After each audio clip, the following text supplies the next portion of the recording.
require a good faith effort on an international level to come to terms with. But isn't the International Atomic Energy Agency participating in the cover-up? I kind of looked at them during the accident as the equivalent of the nuclear version of Fox News in the country. Bob. In terms of, because they kept issuing all these press statements as these reactors were blowing up, saying everything's fine. They have it under control now, and then there'd be another explosion. And then you would see the footage of the explosion. I think one of the most dramatic things that sort of turned, made it no longer much of an abstraction for me was to see the satellite photos after the explosion in Unit 3 and to see the spent fuel pool exposed to the open sky and billowing out steam, and knowing that that pool was damaged and was full of enormous amounts of radioactivity, was probably escaping. Plus plutonium. Plus the plutonium. I mean, I am concerned about plutonium, but I am much more concerned about the cesium, because there's so much more of it, and it volatilizes more easily, and really is I think the reference contaminant that defines habitability, quite frankly, whether what is live there or not. I'm interviewing Bob Alvarez, who was a senior policy advisor to the Secretary and Deputy Assistant Secretary for National Security and the Environment, and he is a senior scholar at the Institute for Policy Studies. Bob Alvarez, describe what is actually happening now at Fukushima, right now as we speak. Well, as best I can piece together, I mean, a lot of the information is still fragmentary and only being provided on a limited basis by the government and the owner of the reactors. But what I've been able to ascertain is that they are not out of the woods. They have yet to achieve the goal of establishing what you call a closed-loop cooling system to make sure that the contents of the reactors and the spent fuel pools, which are still very radioactive and potentially very dangerous if they lose their water supplies, are being supplied with a regular supply of water, but also water from a system that's not leaking like a sieve. And it is leaking like a sieve. And there are 3 masses of molten uranium called corium that have hit their containment vessels in units 1, 2, and 3. And they say, I mean, how are they going to get rid of that? How are they going to remove it?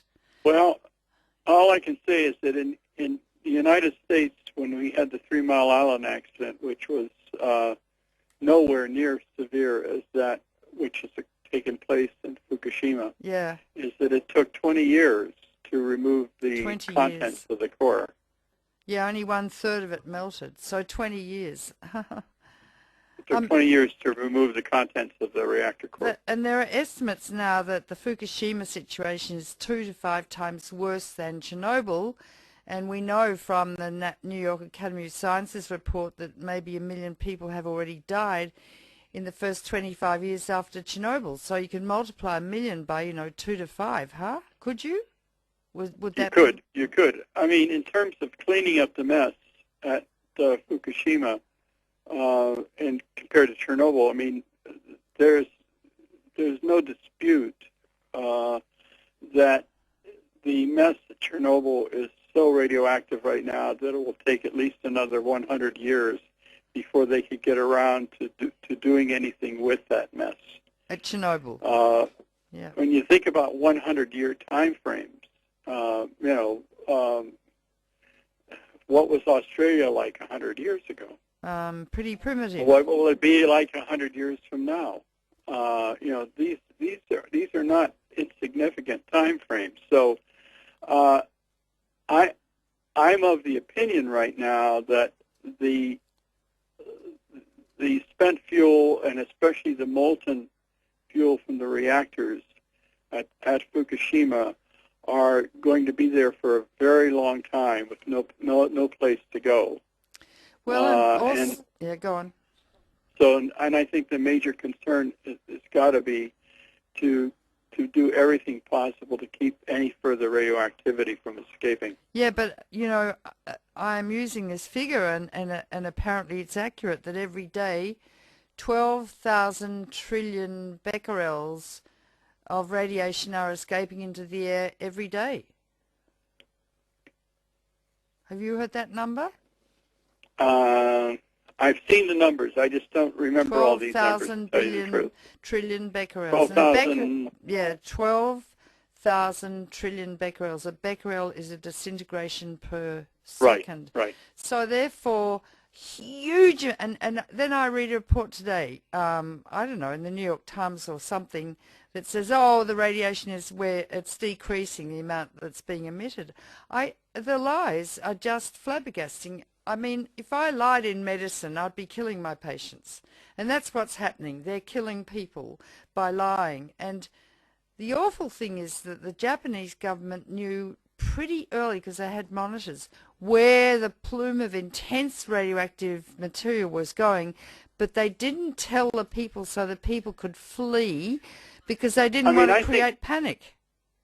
There is this mindset, which I think is a cultural mindset that has its origins, quite frankly, in the U.S. nuclear weapons program. Yeah, the weapons program. That's washed over into the commercial nuclear industry, which is that the worst possible thing you can do is to scare the public, and that their fear is worse than telling them the truth.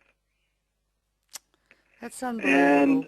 And so it's that logic. And when you have a system where people are operating and are encouraged to operate it by their government in isolation and secrecy and privilege, where they only talk to themselves and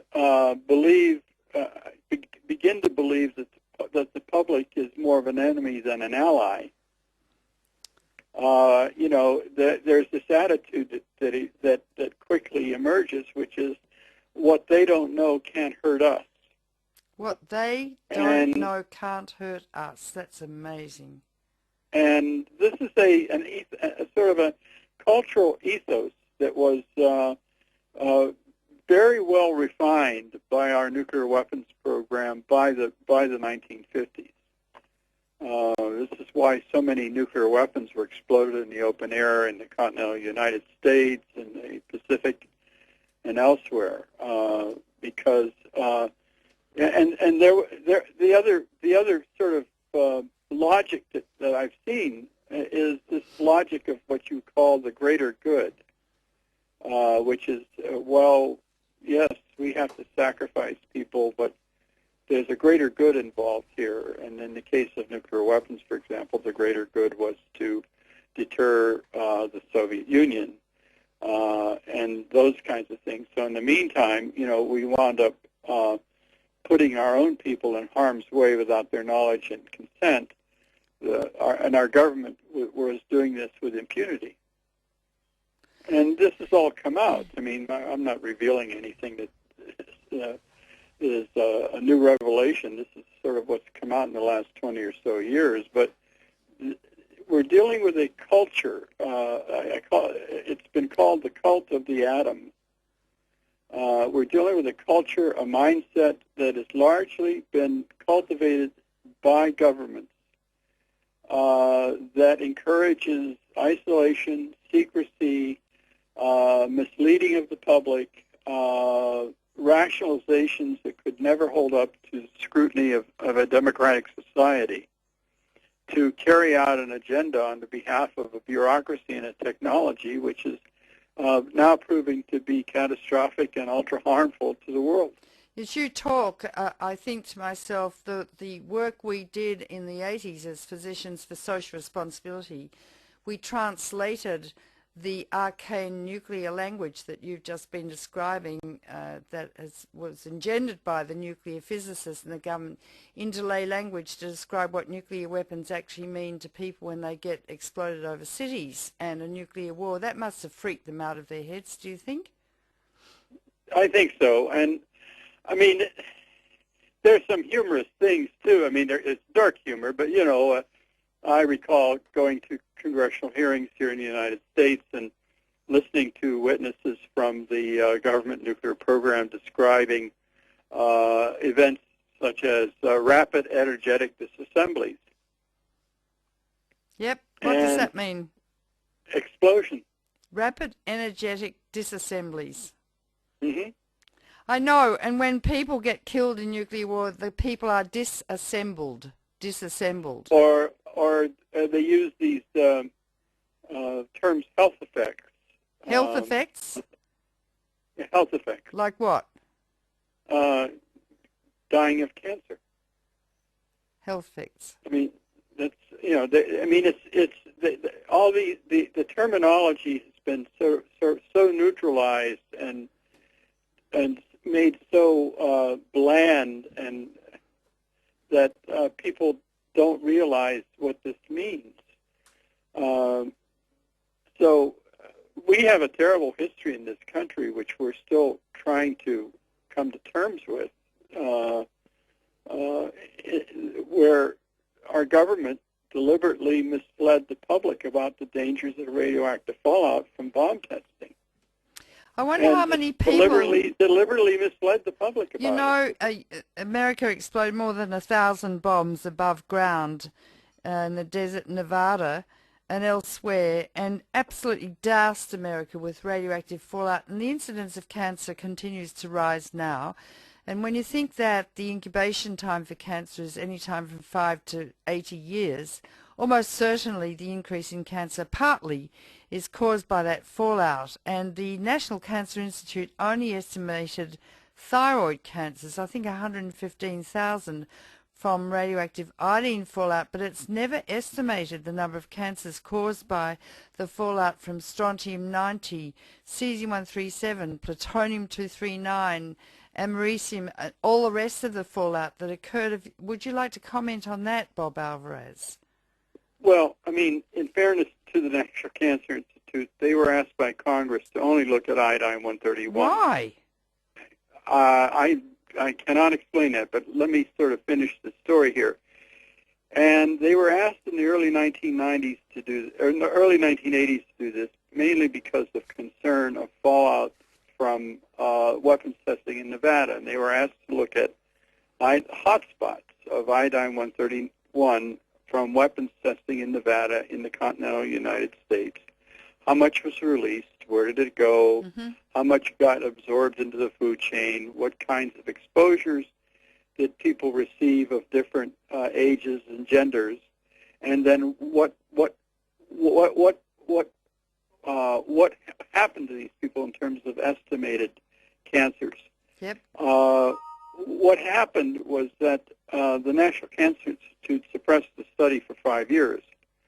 And I had found out about it while working in the Energy Department in 1997 from a reporter who our news media was onto it and was trying to find out more about it. So I was in a position of some authority to summon the National Cancer Institute experts to brief me about this study. Yeah. And they gave me a briefing, and it was essentially a series of color-coded maps of the United States that sort of indicated how much was released, where did it go, what the concentrations were in grass and vegetation and in milk, and what the doses were to various people of different ages and genders. And as I was flipping through this thing, I kind of knew what the numbers meant, and it was the first thing that caught my attention was that the contamination of the milk was so large in certain regions, especially the upper Midwest, where at that time a great deal of our milk supply was being produced. That had we had the what we call protective action guides that we have in place today to deal with nuclear accidents, which did not exist then, the milk production for entire regions of the country would have had to be removed from human consumption